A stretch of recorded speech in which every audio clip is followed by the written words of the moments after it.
नमस्कार मित्रांनो. तर मित्रांनो, आज मी तुम्हाला घडवणार आहे वराल देवी दर्शन. हो, वराल देवी दर्शन.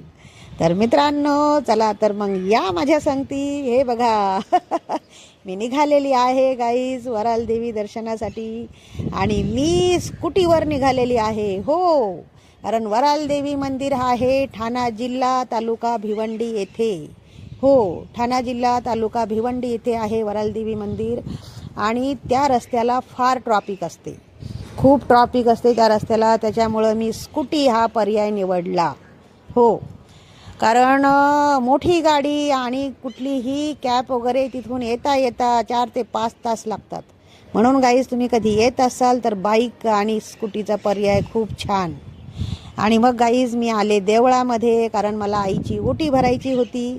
तर मी आईच्या ओटीचं सामान घेतलं आणि मी देवळामध्ये प्रवेश केला. हो, कारण मार्गशीर्ष असल्यामुळे तिथे गर्दी फार होती, कारण त्या दिवशी लास्ट गुरुवार होता. मार्गशीर्षचा लास्ट गुरुवार असल्यामुळे प्रत्येक स्त्री ही आईची ओटी भरण्यासाठीच आलेली होती तिथे. आणि मी ही आईची ओटीच भरायला गेलते गाईस. खूप छान असं माझं दर्शन झालं. मी आईची ओटी भरली, आईला हार नारळ वाहिला आणि खूप छान अशी मी आईची पूजा केली. सर्वांसाठी सुख समृद्धी मागितली.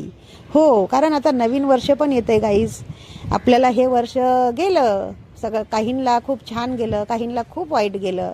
बरेचसे परिवार उद्ध्वस्त झालेत, बरेचसे परिवार बसलेत.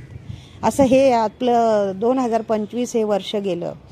पण हे पुढचं जे 2026 वर्ष येणार आहे ते सर्वांसाठी चांगलं जावं, सुख समृद्धीचं जावं, असं मी आईकडे मागितलं गाईज, आपल्या सर्वांसाठी. आणि अशा पद्धतीने मी आईची पूजा केली.